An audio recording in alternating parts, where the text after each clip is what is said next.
You know, when we think about the biblical feasts, we think about the Feast of Passover, where Yeshua was dying for us, giving his life as a sacrifice for us. At unleavened bread, he's put in the grave and he's resurrected on first fruits. And then we have 50 days, a countdown to Shavuot. But most central to all of these events is where Yeshua, where Jesus was resurrected from the dead. Because of course, Paul writes to us 1 Corinthians 15 and he says, if Christ has not been raised, our preaching is in vain, your faith is in vain. Nothing that you believe makes any sense if Christ has not raised from the dead, because it means that he is king if indeed he has raised from the dead. And it means that we actually have assurance of salvation, that he can save us if he could be raised. And so I want to submit to you, this brings us to really the purpose of Shavuot. See, as Yeshua was raised from the dead, what happens thereafter is the 50-day countdown to Shavuot, where the Holy Spirit is poured out upon God's people. And suddenly, Shavuot becomes the modern witness of the resurrection, not just an ancient witness of the resurrection, not just an event that happened 2,000 years ago where Peter said, guys, the Holy Spirit was just poured out, you're speaking in tongues, something supernatural is taking place. And the reason this is taking place is because Yeshua indeed raised from the dead, the one whom you crucified. It's not just that ancient kind of witness as Peter stood and said that, but it's a witness today, a modern witness. Because let me ask you, have you been a witness of the resurrection? I mean, have you seen Christ resurrect from the dead? How do we know? What evidence is there that what we're talking about here tonight even has any true value, that he indeed has truly been raised? I want to submit to you that we have witnessed his resurrection. In witnessing the power of his resurrection working inside of us and inside other believers. That reality of how I can see that I have been spiritually resurrected from the dead, that I was once dead, that I was once like bones, but that he has come to bring my bones together, to put flesh upon me and put life in me. By his resurrection, he has resurrected me spiritually. And so I want to submit to you, brothers and sisters, that this is what the Holy Spirit, the one who has been sent, when Yeshua said, he can be coming to you when I go. That is why I leave, so he can come. He comes to change us, to empower us, to set us free from sin, and to empower us even supernaturally to walk like he did, not just in being free from sin, but walking in the power of his freedom to set others free. I want to take you to Acts chapter 4, verse 13 here tonight, where we read this. Now, when they saw the boldness of Peter and John, and perceived that they were uneducated, common men, they were astonished. And they recognized that they had been with Jesus. But seeing the man who was healed standing beside them, they had nothing to say in opposition. I want to ask you something. You know, what's amazing about this is that these men, right, these disciples standing before this judgment, right, before this Sanhedrin, these leaders of the day, these religious leaders, right, and they're standing there, and the leaders look at them and see, well, these are uneducated men. They're common men. They have nothing special about them. They are not like us. They are not even worthy to be in this place, perhaps. But they see something. It says they recognized that they had been with Jesus. Wow. What does it take to be recognized that you have been with Jesus? When someone looks at you, at your life, at how you carry yourself, at how you speak, and I'm not talking just about how you are when you go to church, when you put on a face. I'm not talking about when things go well. I'm talking about when you're pressed. I'm talking about when you're in private. I'm talking about when things go wrong. Because these people, these disciples, these apostles are standing and they're being persecuted. And in this manner, they manifest fruit. That when others look at them, they say, these men have been with Yeshua, for they look like Yeshua. See, brothers and sisters, I want to submit to you that when your opponents look upon you, they need to be speechless because they recognize Yeshua upon you. Not that they think, I look at you and say, oh, look, it must just be because he's popular, or it must be because he's very spiritual. No. He was with Yeshua. But what does it mean to be recognized that you've been with him?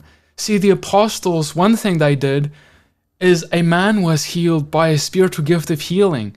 And so it says that the Pharisees had nothing to say in opposition, because what can you say against a clear move of the Holy Spirit?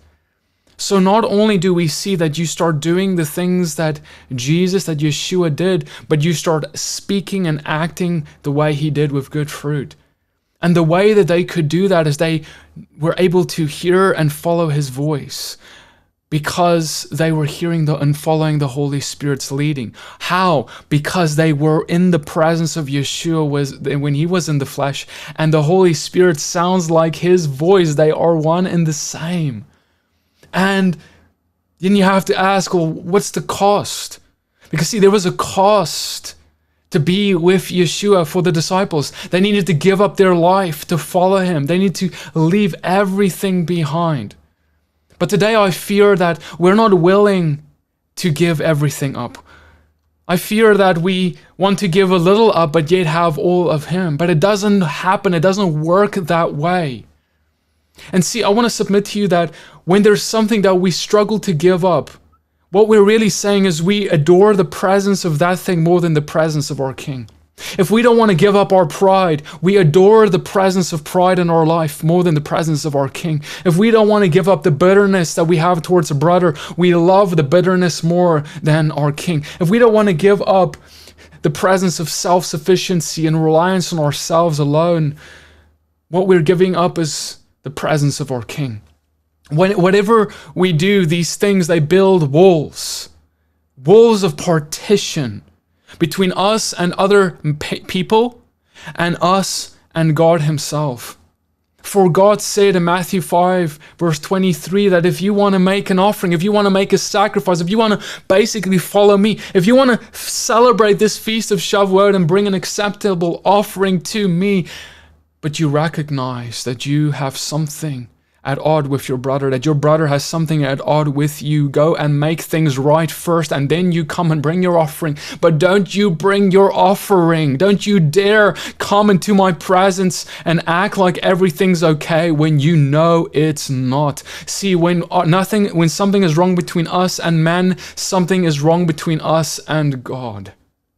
That's why he said in Matthew 6:15 that if you do not forgive others of their trespasses, your Father in heaven will not forgive you of yours. Do you believe that for what it says? Because the implications are dire. If you do not forgive the brother who has hurt you and sinned against you, your Father will not forgive you.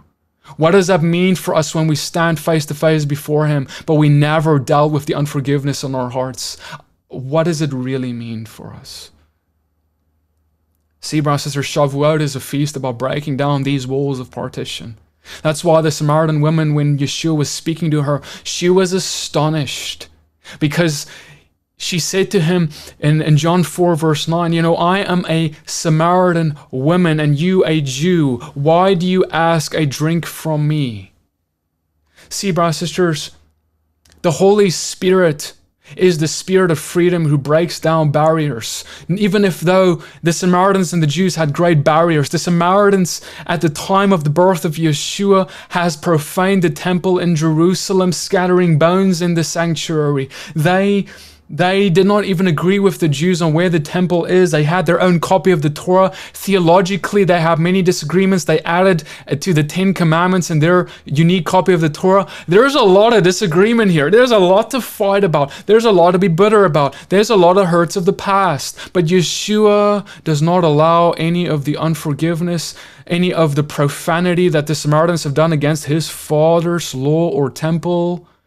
Yeshua did not, even as being who he is, the God of that temple, he did not himself allow himself to be offended, but instead he came with love, compassion, and dialogue, offering this woman living water, the salvation itself. What greater love is there than that? Later laying his life down to die for her and all of Samaria, as he did for you and me. That forgiveness, that love for our enemies must be with us as it was with Yeshua if we want to call ourselves his disciples. We cannot let theological differences, hurts of the past, or even cultural differences, whether that's skin color, history, or may I dare say in America, politics, cause us to not love someone else, have compassion on someone else, and reach out to share the gospel of salvation with someone else. See, brothers and sisters, if we want to talk about Shavuot, if we want to talk about, Lord, bring your mighty winds of change, God, bring your mighty spirit to pour out gifts and do miracles among us. Oh, Lord, come and change us. If you want the Acts chapter 2, verse 2, you better have Acts chapter 2, verse 1. If you want to have the mighty winds of the Holy Spirit of Acts chapter 2, verse 2, you need to have verse 1 where it said, and when the day of Pentecost has fully come, they were all with one accord in one place. And that word for one accord is one mind. They were one-minded. They were in unity. They were not full of unforgiveness and bitterness and hatred and infighting with one another. They were in unity. It doesn't mean they were in agreement over every did and dot of theology, but they were in unity. And then it says in verse 2, suddenly there came a mighty rushing wind, and they spoke in tongues. See, brothers and sisters, we want to say, God, come and do it. God is not doing anything until we do something. And that's to cleanse our hearts from all wickedness that we have brought to us through not releasing others, through holding hatred towards others, whether it's theological or personal or the fact that someone has sinned against you, whatever it is. Brothers and sisters, there is so much at stake here.